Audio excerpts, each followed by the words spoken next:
first letter to the Corinthians. Blessed be the God and Father of our chapter 1 and verse 3.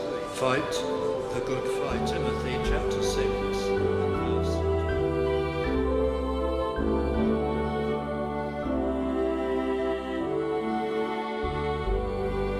And subject is how churches and individual Christians fail or prosper. And the answer to this we find really laid out in this chapter. Now the chapter begins in the Hebrew with an "and." The book begins, "and these are the names." In a refined way, rendered here in our King James Version, and similarly by most Bible translations with an alternative word. Now, these are the names. But just to demonstrate that at one time this was all one book of Moses with Genesis, there's a continuation from the last verse of Genesis. So Joseph died and so on, and was put in a coffin in Egypt, and these are the names of the children of Israel which came into Egypt. Now the Lord said plainly, and it's recorded in Mark chapter 12 and verse 26, that this is a book of Moses, and that it was written by Moses. So without doubt, the book of Exodus is by Moses. Exodus, which simply means exit, the book of departure, the going out would be more precise. That's the meaning of the word translated from Exodus. The way out, some people say, in a more modern manner. Actually, their last years in Egypt and the Exodus itself occupy the first 15 chapters of the book. But the book takes its name from that. From the death of Joseph, which is recorded in the beginning of this chapter, 250 years elapsed, perhaps as many as 300 years before the oppression, before the substance of verse 8, chapter 1, verse 8, now there arose up a new king over Egypt, a new dynasty of pharaohs, a change, but that was after a lapse of some 250 or at most 300 years. And that long period of time is given just one verse, verse 7.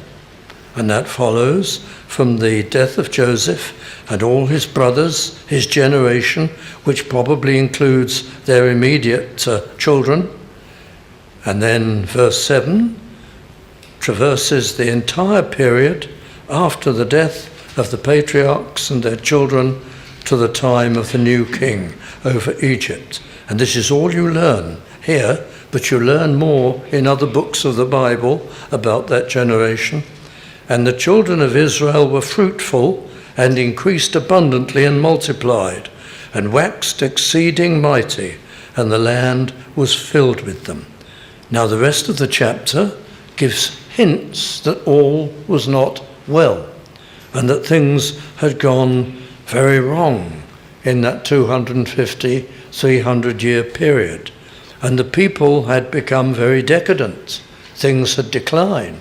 And there were some faithful among them, but it was a very different picture at the end of that period than at the beginning. And that's confirmed to us elsewhere in the Bible, as we'll see. All the hints are here. But verse 7, that sums up that long period, chooses only to mention the goodness of God to them and how he fulfilled his promise to them. That's all that's said. Now there is the promise that God would make for Abraham a great nation and many people. And then there is the prediction in Genesis that they would sin and go into captivity, and they would be there for several centuries before being released again. But in that period, in Egypt, God kept the promise of a great multitude, a miraculous explosion of the people. if we were to go into the numbers and the growth of the children of Israel to the time of the Exodus of about 2 million people from 70 or so, well, all the experts tell us that this is unprecedented in any human society in such a period of time. And so we know that it was unmistakably God keeping his promise to them, even though they were wayward. So the children of Israel were fruitful and increased abundantly, and then the superlatives continue, and multiplied and waxed exceeding mighty. And the land was filled with them.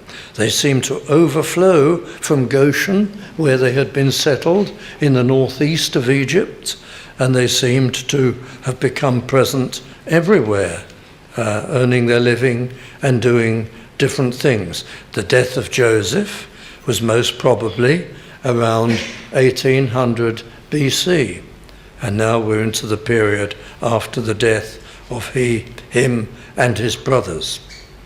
So God kept his promise. The promise appears in Genesis chapter 12, and it's repeated 9 times. So it's a certain promise, not only to Abraham, but to Isaac and to Jacob. And now it's kept. And in spite of the fact that the keeping of this promise benefited and astonished every family, this wasn't something that was done at high political level. This was something that affected every family among the children of Israel. And so they knew that God was remarkably blessing them and that he was keeping his promise to them. And yet, despite such an amazing evidence of God's power and presence with them, for the most part, they lost interest in him. They disobeyed him, they became idolaters, and there was a terrible decline. So we bear that in mind, that the key verse for that long period of time before the arising of a new dynasty of Pharaoh, God was keeping his promise and continued to keep it even once the oppression began. Now in verse 8, now there arose up a new king over Egypt, which knew not Joseph. He was of another order. There had been turmoil in Egypt. There had been a takeover. We're now into another dynasty, as I say, and a long period of time has elapsed since Joseph, 250, 300 years. Well, there can be spiritual things can be totally forgotten. And we see that in our own country. It isn't anything like 250 to 300 years, only 100, 150 years since everyone in this country knew about the things of God. And churches were everywhere and crowded. And yet not only has that gone, but most people are utterly ignorant of the Christian faith. And among our rulers, our leaders, whatever party, whatever hue, they know nothing about the doctrines of the scriptures, the distinctive doctrines of evangelical Christianity. They're totally ignorant. So we can see how something can be completely erased from the national memory of the Egyptians, the benefits which Joseph had brought them, that remarkable period of time, and what lay behind it, God's revelation to Joseph. What an impression that had made on the Egyptians. But now it was all forgotten. It was ancient history. And the new Pharaoh, I'm going to skim through the chapter initially and then draw some of the points and the lessons. In verse 9, he said unto his people, behold, the people of the children of Israel are more and mightier than we. Now that's highly unlikely that was a true statement. But then the Egyptian Pharaoh wouldn't necessarily make an accurate and true statement in justifying genocide or slavery to be inflicted upon a people.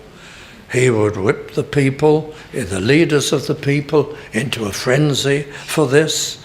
So it's very unlikely that the Israelites were, in fact, anything like as numerous as the Egyptians.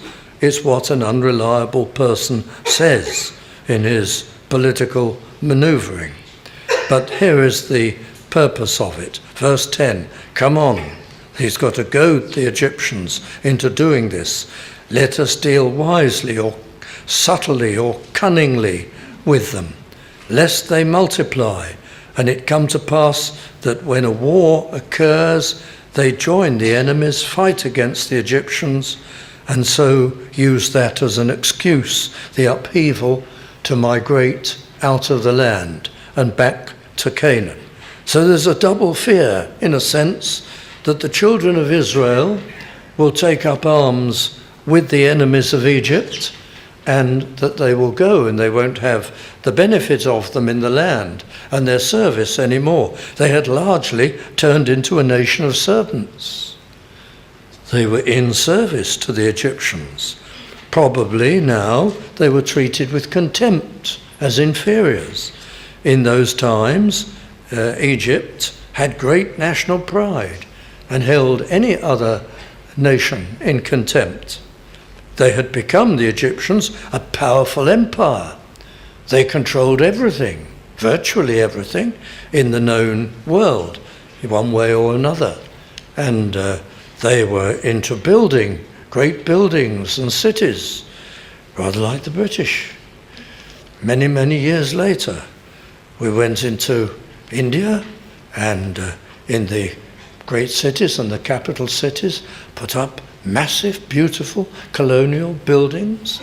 It's what colonization does. It often builds things in order to stamp its authority and to create a great impression. And the Egyptians were into doing that long before. And they were astonishing builders in the ancient world. And it took a lot of labor. And the children of Israel supplied a great deal of that. But now any notion of peaceful coexistence was going to be brought to an end. There were two objectives which seemed to conflict, so it would require very cunning handling.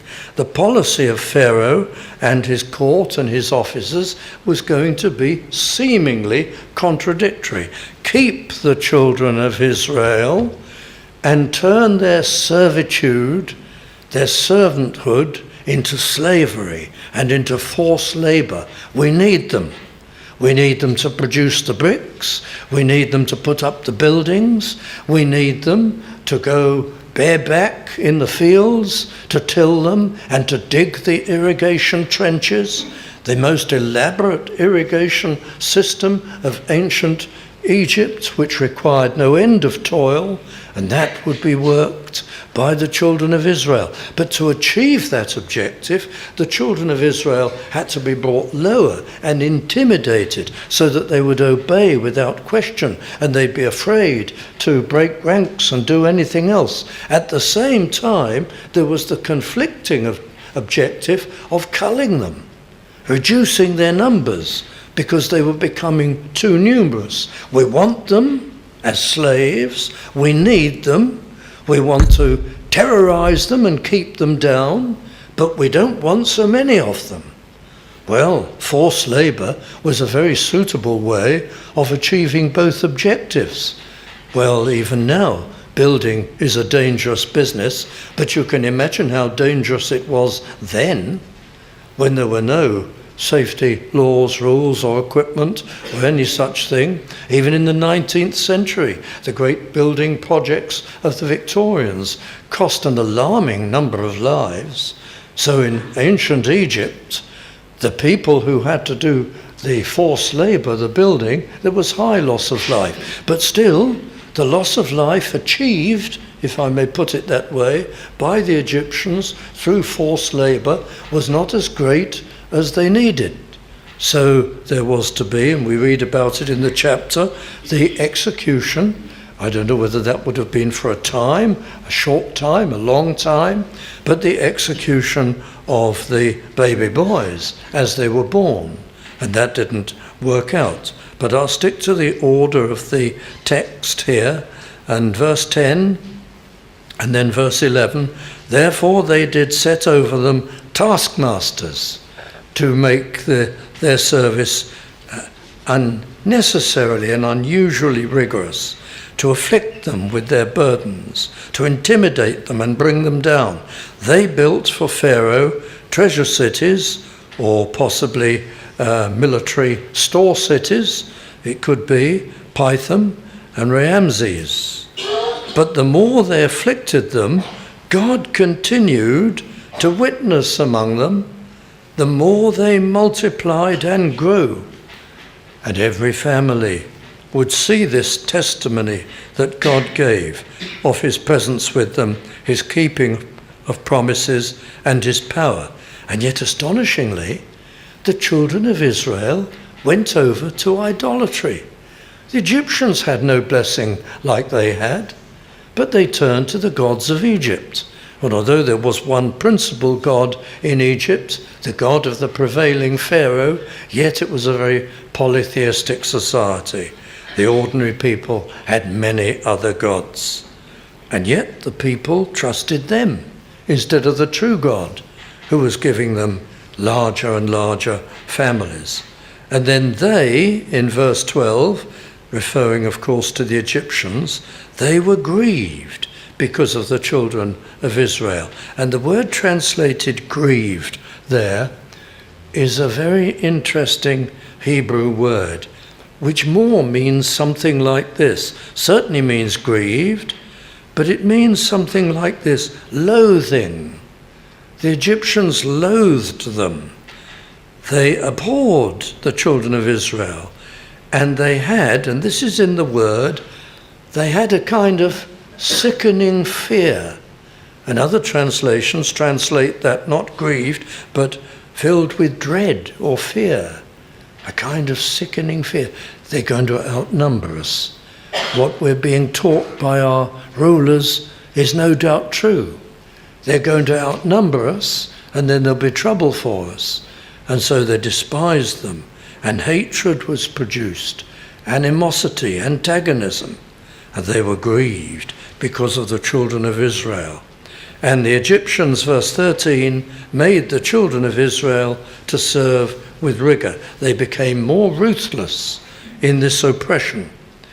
And of course, children of Israel were dying everywhere. Look at verse 14. They made their lives bitter with hard bondage, demoralized them in mortar, the making of bricks, and the provision of them, and employed in the building of them, the stone and brick buildings, and in all manner of service in the field, not only cultivation, but that mammoth system of irrigation that we were speaking of. All their service wherein they made them serve was with rigor. And all this was partly in preparation for the policy of genocide. Verse 15, the king of Egypt, Pharaoh, spake to the Hebrew midwives, and two are named. Now we assume, quite reasonably, that there were many, many, many Egyptians, because these are Egyptian women. It's plain from the following verse, when ye do the office of a midwife to the Hebrew women. You wouldn't say that to Hebrew midwives. So these midwives are midwives to the Hebrews. They're not Hebrews. And two is quite inadequate for such a huge population.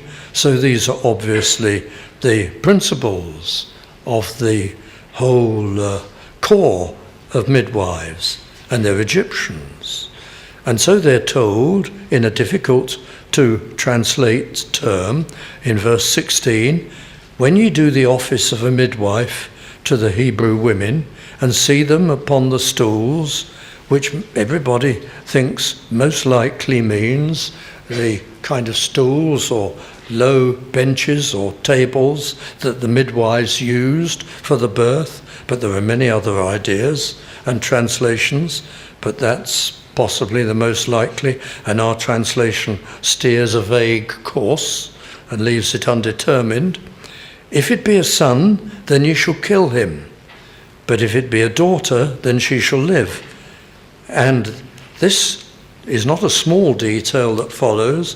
Verse 17, but the midwives feared God, God with a capital G, meaning the God of Israel. What are Egyptian midwives doing, fearing the God, the one true and living God of the Israelites? Well, obviously, among the Israelite mothers, there are some, perhaps not a great number, but there are some who do believe in their God and haven't gone over to idolatry and love to talk about God and talk about their history. And the the Egyptian midwives, whether they've been converted to this or whether they just have a deep respect for it, having heard this from the lips of Israelite women so many times, in perhaps superstitiously, not necessarily genuinely, they fear offending this God who sounds so remarkable. So they fear to obey Pharaoh. That's verse 17. And they save the men, children alive. And when they're called to account, do they tell a lie or do they tell the truth? It's generally assumed they tell a lie. And the midwives, verse 19, said unto Pharaoh, because the Hebrew women are not as the Egyptian women, for they are lively and are delivered ere the midwives come in unto them. Is it a lie to save their skins? Possibly, but when you remember God's miraculous blessing upon the Israelite mothers and the numbers of children, it's quite likely that this is exactly what happened. And those mothers were very vigorous, and they did give birth before, so we can't too readily assume that they were lying. Anyway, God blessed the Egyptian midwives for what they did, for having sufficient fear of him not to offend him. And so we're told just a shade later that he made them houses. He gave them large families too. They shared in the blessings of the Israelite mothers in their own turn. So even through the oppression, rather than reducing the birth rate of the mothers of Israel, it was increased by the mighty power of God. Could God speak any more loudly to the Israelites, to bless them in a way that touched every family more and more and more? How God appears to be inviting them. I can see the oppression.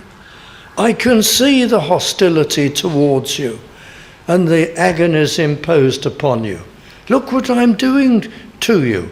So call on me. Can't you find it in your hearts to call on your God and to ask for help and for deliverance? Don't you think that's what God appears to be saying in so abundantly keeping his promise to give them children and a great multitude of people, even in the midst of the oppressive circumstances? Well, verse 22, the end of that chapter, now we start to comb it again. Pharaoh charged all his people, saying, every son that is born ye shall cast into the river, into the Nile, and every daughter ye shall save alive. So the children of Israel have to be cut down. Now, this is the most powerful nation, Egypt, at that time in the world, with mighty military power. But God is keeping his part towards the children of Israel. The keeping of the promise to give them a great number of children and turn them from a family into a nation, that is taking place. Their history is still taught among them, and particularly to Israelites, the history of Joseph, the remarkable way in which God raised up Joseph to feed the nation in times of famine. And there's a faithful remnant among them. We can see that because even the Egyptian midwives were scared of the God of Israel, and they would have been the ones who had most intimate connection with the Israelite mothers. So there were Israelite mothers testifying, speaking of their God to create that. We look just in a few moments well, not tonight, but in the next chapter of the birth of Moses, to pious parents. So there were earnest believers commended for their faith among the Israelites, and they would be pleading and witnessing. So God was blessing them. They had their history. They had a remnant of faithful people in their midst, holding the torch, and yet they wouldn't turn to the Lord. They had their built-in national sense of purpose, that they were the people of God, but for all these helps, they wouldn't turn to the Lord. Not for some time. It's after some time that finally, and the scripture puts it in this way, finally almost, they turn to God, and God hears their cries. So here are a number of things that were true of the children of Israel. During that 250, 300-year period, there was tremendous unfaithfulness and decline. That's sad. It's not chronicled here. We just get the indications. And one reason is probably this: prosperity. Egypt was such an amazing place. It was so fertile during that period. They were no longer hardy people, the Israelites. They'd gone soft. They'd lost their fibre and their strength, their mental strength and their moral character. They'd become a soft and a pliable people. They were no longer resilient. You think of Jacob, think of Abraham, Isaac, Jacob, living such hardy lives, almost as nomads, living in tents, going from place to place, keeping sheep for the most part. It was a hardy lifestyle. They were tough, they were resilient, they were strong. But now, nearly 3 centuries in complete affluence and ease, and the Israelites seem to have lost all that strength. So, as the Egyptians said, "Serve me, serve my household, take up this work and that work," as servants and assistants, they willingly did so. They took this up, and when that turned from perhaps paid service into slavery, it was done subtly. Let's deal with them wisely, subtly, cunningly. They didn't see it happening. They didn't mind it happening. They didn't put up any resistance. They didn't stand up for themselves. They didn't call upon their God. So the people whom God was blessing and blessing and blessing with such explosive growth were a pushover to the Egyptians and came into abject slavery and oppression because their affluence and their ease and their unfaithfulness had surrendered all moral fibre. That's clear. But that can happen to churches today, can happen to us as individuals today. Do you like creature comforts? I'm sure you do. We all do. Do you like too much creature comfort? That's a temptation, isn't it? Have whatever I'd like to have, if you've got the means. Make sure everything is as comfortable as it can possibly be. Ease and comfort. But don't you know, it's undermining your moral fibre and your strength. You'll be a weak and a pliable person. Have whatever the world has to offer, you'll be in the pocket of the world. Happens to churches. Isn't it sad? There are dear people of God and churches, but they don't do a thing for the Lord. And they don't take any knocks. And they won't exert any struggle. And they're just happy to drift along and to fellowship and relate, be happy together, and nothing's happening. So it's a great warning. Even though God was blessing the children of Israel, they allowed themselves to go to pieces. Even more seriously, because they were also idolaters, but we'll come to that. So they became a weak people. And you find this today. You say to a Christian pastor, an evangelical pastor, why do you do this? Why do you do that? Oh, I don't want to battle. I don't want to fight.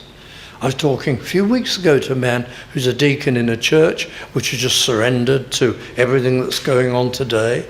Didn't you resist it? No, we've done too much fighting in the past. We've given up. All the comforts of life, easy going. What happened to them can happen to us. And that's why it's recorded here. But secondly, and allied to it, they were spiritually unfaithful also.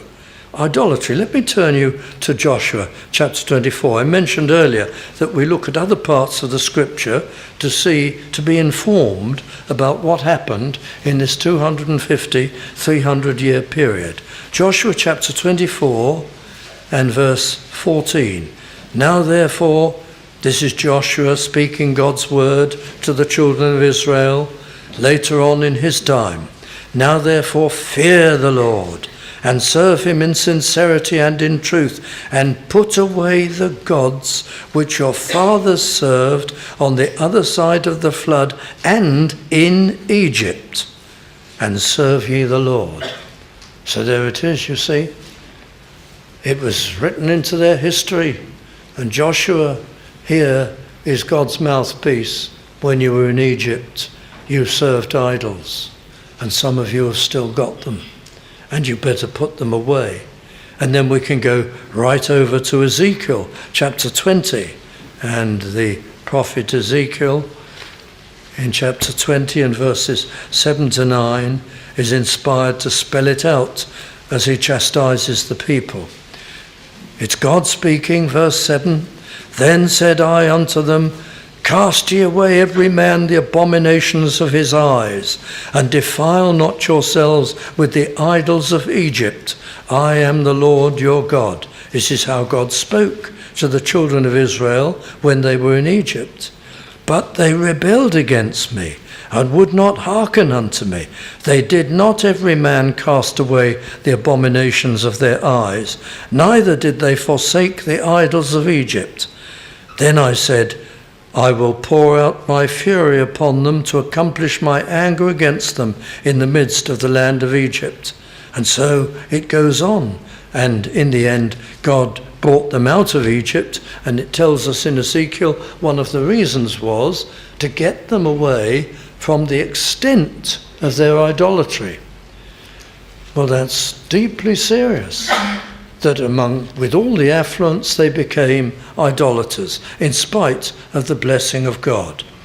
They had lost their distinctive separation from the world. They had mixed with the Egyptians. They had adopted their idols. They were in abject slavery to them. What a collapse, what a decline. And it happens today. In our lives, in church lives, there can be an adoption of worldliness. And I won't go into that now, we touch on it often, but there's so much worldliness in churches today. Then a third thing, there's a loss of prayer. If we just turn to Exodus chapter 2 and verse 23, you see it here. It came to pass in process of time that the king of Egypt died, that particular Pharaoh of the first oppression, and the children of Israel sighed by reason of the bondage, and they cried. And their cry came up unto God by reason of the bondage. How long it took them. How long it took them to cry out. So there had been a loss of prayer. Inevitable, really, if you're faithless and you let the world in, or they went over to idolatry, you won't pray. And there's not much prayer in many places today. We have to be very careful about this. I was talking to a pastor not so very long ago, and I said to him, mildly provocatively, but so as not to show it, I said, how do you get on with a combined prayer meeting and Bible study? He said, he didn't sense that there was any threat in this question. He said, well, We start at 7:30. I will preach until about 9:15. Then we have 10 minutes prayer. This is in London, quite a well-known church. 10 minutes prayer. Well, as generously as I could, I put a point of view to him. But however, 10 minutes prayer. How can you expect blessing with a church prayer meeting that lasts 10 minutes at the end of a long, tiring sermon? Well, friends, it's what we have here. Why churches fail. Why the children of Israel failed. They became soft. They became faithless. And we may become worldly. They gave up praying, virtually, as good as. And they lost their sense of national purpose. They lost it. We are God's family. We are here to teach the world. We are here to live for God until the Messiah comes, through whom all the nations of the world will be blessed. They lost that sense of any national purpose, calling, or objective. Now I'm just going to turn over to Acts chapter 7, just for a moment, because this is what we're told from verse 23. This is about Moses. You know this. When he was full 40 years old, it came into his heart to visit his brethren, the children of Israel. And as the passage goes on, you know why it came into his heart. Not solely because he thought to himself, wouldn't it be nice to be among my kith and kin? It came into his heart because he knew he was probably God's instrument for leading them out, for prophecy to be fulfilled, and for the land of promise to be occupied. That's what came into his heart, not just a nice sentimental desire to be with his own ethnic group. Well, when he was full 40 years old, it came into his heart to visit his brethren, the children of Israel. You know this. And seeing one of them suffer wrong, one of those taskmasters did something wicked, he defended him and avenged him that was oppressed and smote the Egyptian. For he supposed his brethren would have understood how that God by his hand would deliver them. But they understood not. They're tremendous words. They understood not. They had totally lost their national sense of purpose and destiny and function. What a tragedy. That's why churches fail too. That's why we fail as individuals. We start living as though our great objective is to provide a home and an education for our children and all these things which are noble and proper responsibilities, but we start living as though these are our ultimate objectives. And we forget that our our individual purpose is to represent Jesus Christ and to make him known and witness to him and join with fellow Christians in reaching a lost world. And we forget that, and churches forget it. And the ministers can stop, good men and dear men can stop preaching evangelistic sermons, and the church can give up visitation, and nobody's doing anything, and they've lost their sense of purpose. We are here in this community to gather in all the children we possibly can, and the teenagers, and to reach out, and to reach the people, and to visit every house. We've lost it. They lost their sense of national purpose. That's the reason for decline, alongside the other things. You can see it all here in this chapter.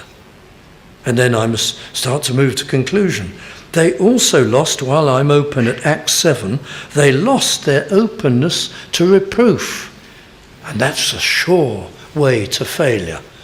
As individual Christians and as churches, they lost any openness to reproof. Let me visit read these familiar words from Acts 7, verse 26. And the next day he, Moses, showed himself unto them as they strove, and would have set them at one again, saying, Sirs, ye are brethren, why do ye wrong one to another? That's a gentle enough reproof. But he that did his neighbour wrong thrust him away, saying, Who made thee a ruler and a judge over us? Then he threatened him, Wilt thou kill me as thou didst the Egyptian yesterday? And Moses, the word fled is strong, because he had faith. He withdrew, an expedient withdrawal at this threat, because he would have been betrayed to Pharaoh, and it would have meant his execution or something of that sort. But they had, and this is not just an isolated incident, this man obviously represents many or most of them. They'd lost any openness to reproof. Well, those are just some of the reasons for failure. And we could add loss of faith, loss of personal fibre and character, moral fibre, loss of faithfulness, idolatry for them, worldliness for us, loss of prayer, loss of a sense of purpose and aim, loss of correctability, loss of faith. So that's why I gave this, the title may have sounded curious, Why Churches Fail, why individuals fail, and why they prosper. Because they endeavour to get as far away from these failings as possible. Loss of faith, appropriating power, that's faith. Appropriating power. I read familiar words from Hebrews 11 and verse 23. By faith Moses, when he was born, was hid 3 months of his parents because they saw he was a proper child. That doesn't mean because they saw that he had 10 fingers and 10 toes. It means that they knew he was God's chosen. They knew it. They saw he was a proper child, or the child. And they had faith, and they were not afraid of the king's commandment, and they hid him by faith. But most of them had lost that faith. And people have lost faith today. Why are there so many gimmicks in evangelicalism? Why do people run after these missional church gimmicks? Informality, so-called continuism, looking for the gifts today, contemporary things, drama, every gimmick that comes along. And there are even good churches collapse in front of them and give way to them. Why? It's because we lack faith. Oh, the preaching won't do it. The Holy Spirit and preaching and prayer, that's surely not enough for an age such as ours. We need all these things, these other things. Well, dear friends, this is how we fail, this is how churches fail, and really it's all in Exodus chapter 1. But I come to conclusion just reading the first verse, and I'm going no further, of Exodus chapter 2. And there went a man of the house of Levi, and took to wife a daughter of Levi, and the woman conceived and bare a son. And God was going to bring in Moses, and he would lead them to deliverance, and at last there would be a way out. Well, this is the opening of the book of Exodus. We need to keep our vigour, keep ourselves hard, if you'll forgive the term, soft in heart, hard in mettle and resolution. We need to maintain prayer, sense of purpose, always to be open to God's reproof, always listen to him, and faith in his provision. Now, just as God blessed them with large and ever increasing families, to show his power and his purpose and his goodness. So he blesses us even when we're disobedient. Our churches may flounder, indulge all the gimmicks, do all the wrong things, commit all the mistakes of the Israelites, and yet God will still save souls, still comfort them when they gather, still answer their prayers. He's doing his part, but we don't say because he's blessing us we can't be wrong, we can't be mistaken, we can't be off track. We hear his blessings as his call to us to reform and obey and purify ourselves. That's how it ought to be. That's the first chapter of the book of Exodus, the book of escape, the way out.